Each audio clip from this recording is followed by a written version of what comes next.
ఒక పెద్ద అడవిలో ఒక పెద్ద మర్రి చెట్టు ఉంది. ఆ చెట్టు కింద ఎలుకల గుంపు, చెట్టు త్వరలో పిల్లి ఉంది. అలాగే చెట్టు పైకొమ్మల్లో పక్షులు నివసించేవి.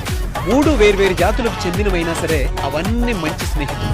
ఒకరినొకరు కొంచెం కూడా హాని చేసుకోరు. పైగా ఒకరికి మరొకరు సహాయం చేసుకుని కలిసిమెలిసి జీవించేది. పిల్లి ఎలుకను తినేది కాదు, పక్షులు పిల్లిని చూసి భయపడేవి కావు. ప్రపంచంలోనే అత్యంత అరుదైన స్నేహం వీరిది అని అడవి మొత్తం చర్చించుకునేవి. ఇవన్నీ కలిసి వంట చేసుకోవటం, కలిసి తింటూ జీవించేవి. పక్షులన్నీ కలిసి పుల్లలు ఏరుకుని వచ్చేవి. ఎలుకలు గింజలు తెచ్చేవి, పిల్లి వంట చేసేది. ఒక్కొక్కరు ఒక్కో పాత్ర చేసి సంతోషంగా జీవించేది. వారి స్నేహాన్ని చూసి మిగిలిన జంతువులన్నీ కూడుకునేవి.